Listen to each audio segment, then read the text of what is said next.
my name is Ben Israelson, and for my instructional video, I'm going to be giving a step-by-step lesson on how to read Hebrew. Now, Hebrew is actually quite a tricky language to learn right at first. It takes quite a long time to learn. So, and during the process of this video, I will just be covering the very basic foundations on how to read it. And what do you say we get started? Now, the book that I will be demonstrating from throughout the course of this video is called The Complete Art Scroll Siddur. Now, you'll notice that the book is backwards. However, in Hebrew, everything is not read from left to right like the traditional English. In Hebrew, everything is from right to left. So hence the book is different as well. Now that we have a basic understanding on how we read right to left instead of left to right, I'm going to go ahead and start on the alphabet. Let's get started. The letter I'm going to start with is the letter at the very top right hand corner, the letter Aleph. Now the letter Aleph actually makes a pause kind of sound, so it's more silent. And it can take on various different sounds as well, depending on a typical vowel that's assigned to it. Now, I'm going to discuss vowels a little bit later in this video on how exactly it manipulates a certain word and changing the exact outcome. But for now, I'll just stick with the alphabet. Next is the letter Bet, directly left from it, which makes the B sound. And then there's the letter Vet. Now you can see there's a dot right in the middle of the letter, and that there is actually a vowel. Now it's that vowel that actually distinguishes the letter Bet from the letter Vet. So if it has that dot, it makes the B sound.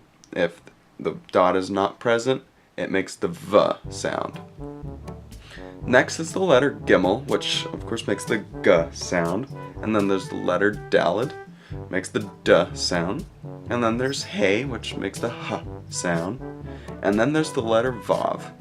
Now Vav is kind of similar to Aleph, but yet at the same time not really. It can make a variety of different sounds. Its main sound is V, like V in the English letter. But as you can see here, the dot at the very top of the letter, that is in the position where it makes the O sound. So here we could be saying O or Vo. Now that's being able to distinguish between the two sounds is really it's a sense or feel that you develop through practice. It's very difficult to explain in like a basic lesson how exactly you know. It's just you know. It's a feeling. It's an instinct that you develop. You can tell on how the word is formatted, on whether if it'll make O or Vo.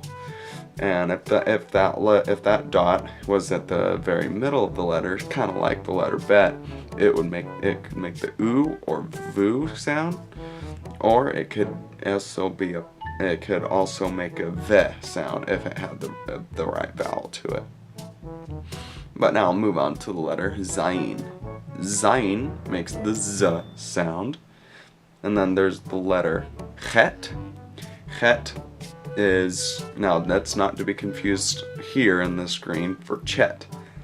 If you ever see, like if you're reading a beginner's manual on how to read Hebrew, and it has the English that helps you read it, if you see CH, it is never Ch. There is no Ch sound in Hebrew. So if you see CH, it's Ch. Ch. It's the way I kind of learned when I was learning was you imagine just trying to clear a frog out of your throat type deal. You're just go ha, and you pretty much have a pretty good understanding of how that one is pronounced. And then moving on to the letter Tet, which makes the T sound, and then Yud makes the Y sound, and then there's kaf, and then chaf. Now, very similar to bet and vet, that dot changes the complete outcome, whether if it's gonna make the k or the ch sound. Now here is final chaf. Final chaf is pretty much this. It's the same letter, only it's designed to be at the very end of a word. So if there's gonna be a chaf in the word and it's at the very end, instead of taking that C shape, it actually just takes that very long shape. Next is the letter lamed, which makes the L sound. Then there's mem and final mem, similar to kaf and final kaf, or final chaf. And then there's the letter nun, which makes the n sound. And then, of course, there's final nun. And then there's samek, which makes the s sound. And then there's the letter ayin, very similar to aleph. In fact, it does the exact same thing. It's a pause or silent type letter that either makes that silent pause or it takes on the vowel that's associated with it. And now we move on to the letter pe, and then there's the letter fe. Now, just like kaf, chaf, and vet, it's pe and fe. It's that same dot that distinguishes between the two letters and the two sounds, p and f. And then there's final fe, just like final mem and final chaf. The next letter here is tsadi. Now, tsadi, with this image here, it's very good with the way it's spelled in English. It's spelled with, the beginning of it is TS, and that's basically the type of sound that it makes. It put that T at the beginning of this, so it's ts. And then there's final tsadi, which is same as fe, final mem, final kaf. And then there's the letter kuf, which makes same sound as kaf. It makes the k sound. And then there's the letter chreish. Chreish makes the R sound, or the sound. And then there's the letter sheen. Sheen, and then the letter seen. And we're getting into the vowels again, where it's that letter, as you can see right here, at the top right hand corner of the sheen and the top left hand corner of the seen. It's that movement of that dot that helps you distinguish what exactly kind of letter it is. And then there's the letter tav, or tav. And here there is no difference between the two of those letters, with the dot and the no dot. That is, it has no effect. Then that tav makes the same t sound as the letter tet. And now let's move on to vowels. Just like the letter aleph, I'm going to be starting at the top right hand corner of the vowels. So the very top right hand corner, it takes on that shape like a T. And that T shape gives a letter the ah sound. So let's say we have the silent letter aleph, that's either a pause or takes on the sound of the vowel that's accommodated with that letter. It would make that ah sound if the aleph had that vowel underneath it. And then let's say you had the letter bet. Now the letter bet with that vowel under it would be ba. You take the letter like yud, ya. And you go with the letter sheen, sha, and etc. And the next letter here, or vowel here, it looks like a minus sign, and does the exact same thing as the vowel that looks like a T, or it kind of looks like a stamp here. And the next one is 2 dots, and then the next one is 3 dots, and those both make the same sound. They both make the eh sound. And then next is the 2 dots going vertical. Now those dots are one of those things that you develop with a feeling for, because it just through practice, because it either does a pause or a eh. And it's just a feeling and an instinct that you basically develop over time throughout practice. and and then you see here vav again, so that would, with that dot right above it, it would be o, and if it was in the middle, it would be u. So that, like I discussed before, that could be o or vo. And then there's just that dot here. Now just if the dot happens to be right beneath the letter instead of an o or a u, it makes an e sound. So if it was with a bet, it would say b. And then the next vowel we got here that kind of looks like a snake to me. That makes the oo sound. Ooh. And then there's the vav again. And then here is, with the two dots here, it would just do a pause and then ah. So the vowel that makes the ah sound, and that's all that really is with those two vowels together. It's just there's a slight pause right before you say ah. So if there's a bet right above it, and say, for example, you say va, and then the next letter is ba, so you'd say va, ba. So very, very slight pause. And same with the vowel that kind of looks like a minus sign here, and same with the three dots. It's just a little bit of a pause, and then eh.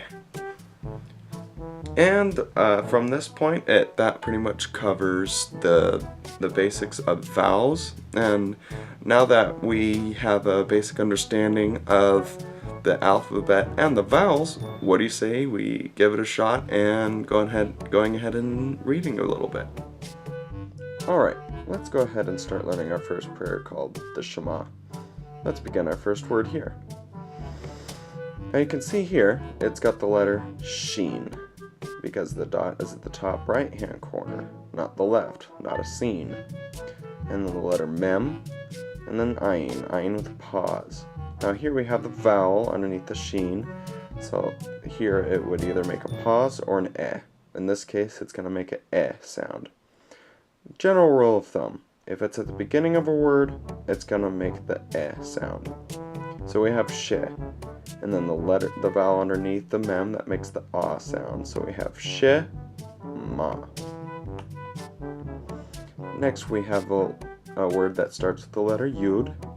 Under the letter yud, it has a vowel that makes the e sound. So we have ye. And then the letter seen. You can tell because the dot is at the top left, not right.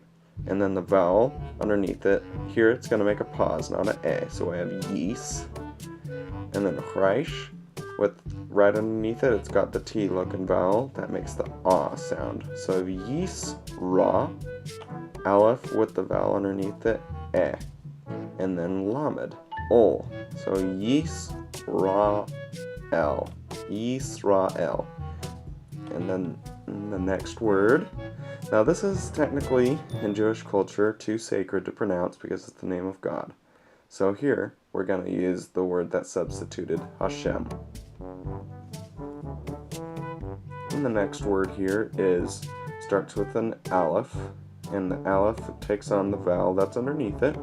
So we have a pause and the three dots underneath it. So it's going to make the eh sound with a slight pause.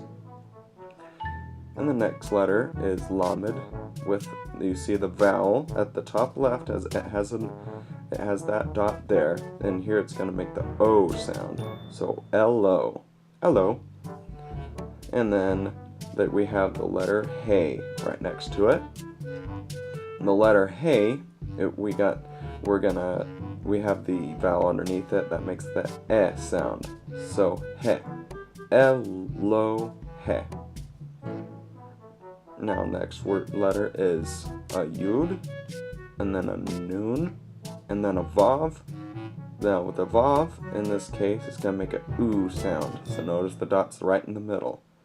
So together, it's el, lo, hey, nu. The nun that makes an n sound. And then Hashem. And then the last word, you see we have an aleph that makes the eh sound. Now, with with the chet right next to it, it's gonna make the cha sound. Now notice the difference between the he and the chet, or the he and the chet. They have they're bridged up to the top. That's how you can tell the difference. So cha, and then daled at the very end, d, echad. Let's go ahead and read this prayer at a faster pace. Shema Yisrael, Hashem Eloheinu, Hashem Echad.